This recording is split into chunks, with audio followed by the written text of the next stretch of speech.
Hello, world, and welcome to my podcast, The Bull, the China Shop, and I.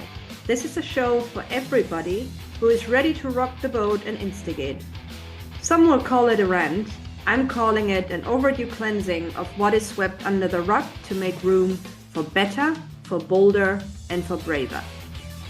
My name is Isabella Izzy Tsatsek, and yes, I'm an instigator, but on the side of the angels. Yep, I did steal that line from my second favorite TV show, The West Wing. It is all about the uncomfortable topics and challenges out there in the business world that we all know about, but don't want to talk about, or do we? What we're going to do on this show is to take uncomfortable truths apart and discuss direction we could take going forward to approach these truths for action and impact. So let's open Pandora's box and turn what comes out of it into goodness. My want for this podcast: raise voices, trigger change, and start actions and a movement. So let's get started. I'm grateful that you're here with us. The decay of decency and the rise of uncommon courtesy. As we are, so we do. And as we do, so is it done to us. We are the builders of our fortunes. Ralph Waldo Emerson. Recently, I had a conversation with a friend about our pet peeves, values, and what is next for us in our lives. While we have very different personalities and see the world in our own unique ways, we share similar values and lately and unfortunately, the same experiences when it comes to humans. More specifically, our experience with the lack of responses.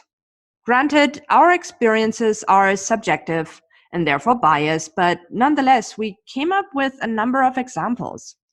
We're very good friends, thus having the freedom, permission, and courage to call each other out and name BS where it is called for. So I think that's a positive. And hopefully also cutting down a bit on the bias. But let's see.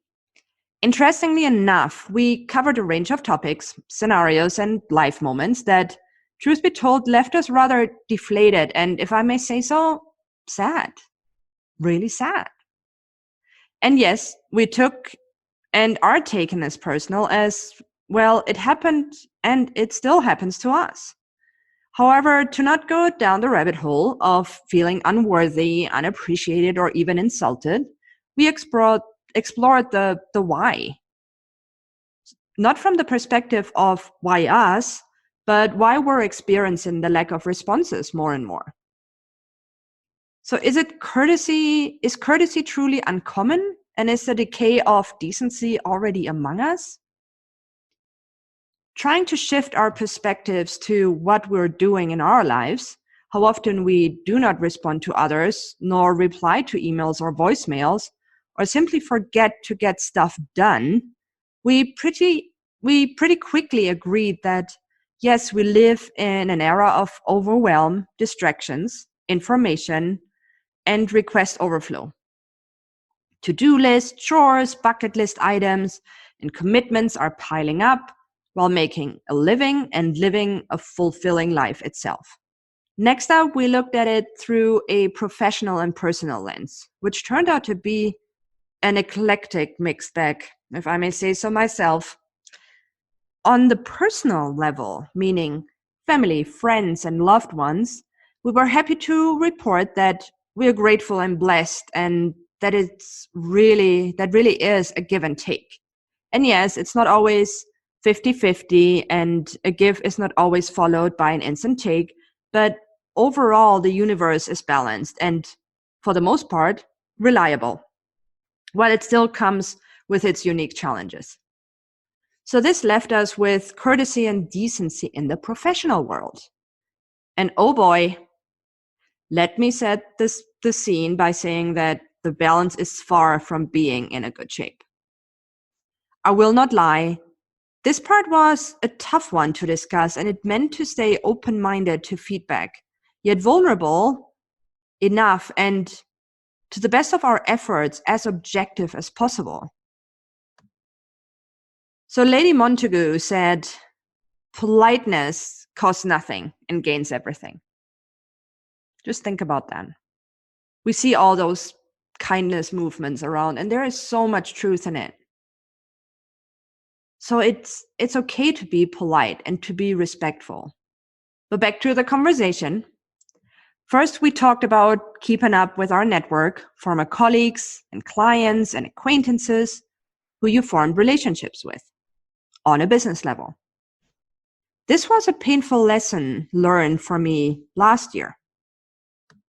Having just started my own business, I set out to contact former colleagues and customers I cared for and respected very, very much, very deeply, to share my news and request to reconnect and have a conversation, just to catch up.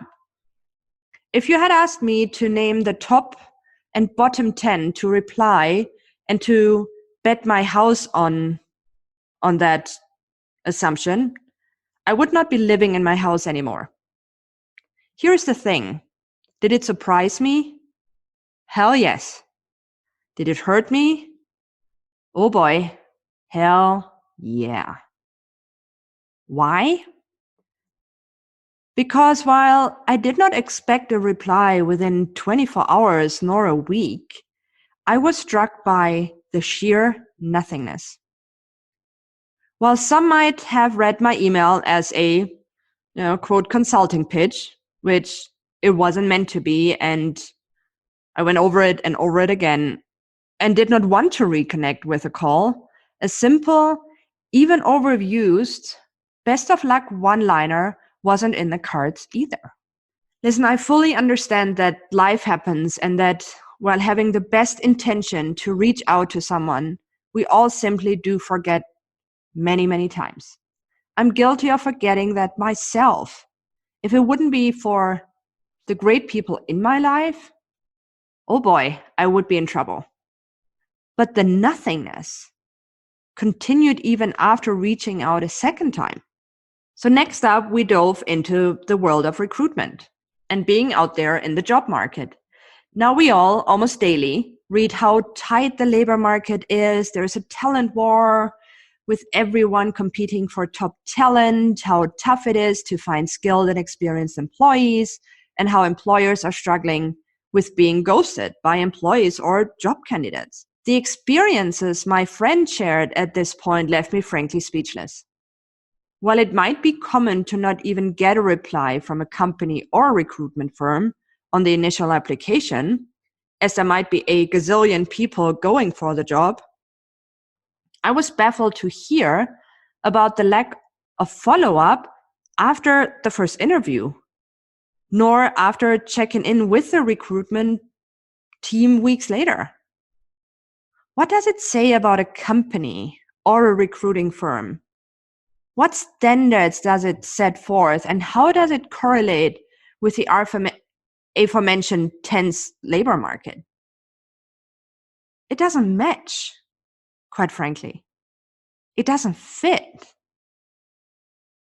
So indulging in our third cup of coffee at that point, we exchanged battle stories of our corporate and entrepreneurial lives, talking about the repercussions if we hadn't replied to customers and clients almost instantly, answering their questions, attending to their very needs, and solving any problem right on the spot, of course.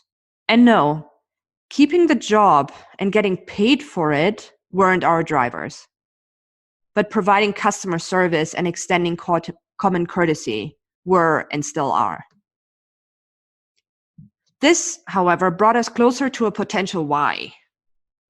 The constant firefighting, the creation of the uber urgency tied to all and everything, and the inability to set sensible and meaningful priorities due to constant pull from all sides have not helped the cause of staying human and putting humans first.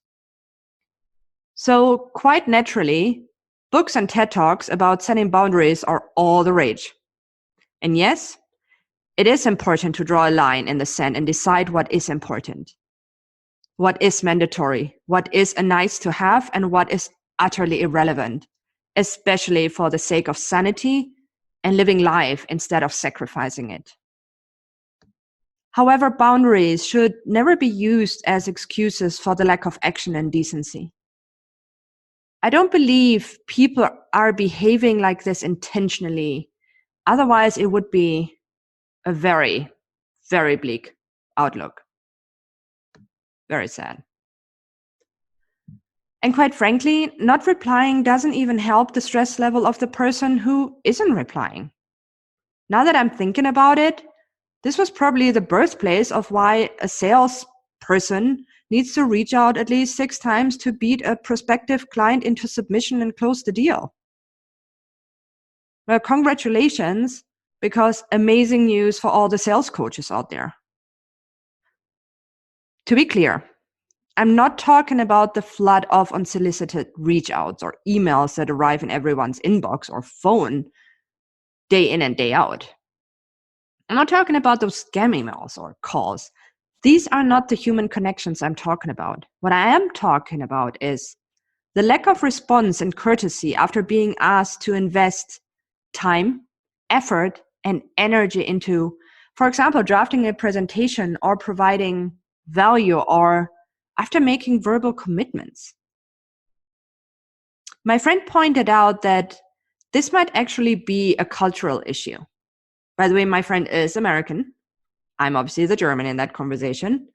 And that many people have a hard time in the American culture saying no to other people, as they don't want to hurt others, or even worse, need to explain themselves when saying no. Because suddenly your choice of saying no becomes this big drama of justifying it, potentially. With both of us pondering over this thought, we just shook our heads and said that this is also not an excuse, especially in the professional world. Because if someone requests anyone, a supplier or an employee, to deliver something, it should not take 6 follow-ups for someone to reply and provide feedback or make a decision. It should not take a leadership workshop to teach how to have crucial conversations. What it takes is integrity and appreciation for someone else's work, respect, basic human values. Without paper, signatures, and notaries, you still enter a contract, a human contract based on respect, accountability, and honesty. At least a no is something definite. The end of a chapter, the signal to move on and start afresh, a permission to let go and make peace and keep on growing and learning. Nothingness is like a vacuum, and ghosting is the perfect word. Just like a ghost, being left without any response keeps haunting you without the desire to keep on chasing the silence for a reply, no matter what the experts say. By the way, my horoscope by CoStar, by the way, fabulous app, shameless plug here. No, they don't sponsor me. Still, I love them. That day said, when we had that conversation, sometimes all you can do is kick the can down the road. And that is what my friend and I will continue to do. Because we believe that common courtesy and decency are still alive, but strangely hidden. And because when you least expect it, something unexpected happens, such as receiving a personal note and response from a CEO of a multi-billion-dollar company who I've never met before. And yes, these 2 sentences made my day and make me a believer. So when the norm is decency, other virtues can thrive. Integrity, honesty, compassion, kindness, and trust. Raja Krishnamurti. Thank you for listening to The Bull, The China Shop, and I, with yours truly, Isabella Izitsatse. If you like our show and want to know more about the podcast and me, myself, and I, please check out www.thebulldechinashopandI.com and leave us a review on the platform of your choice. Oh, and if you have any uncomfortable truths ready to be exposed, Let us know. We want to hear from you. Always remember this essayism. Your uncomfortable truths are the foundation of permanent revolution.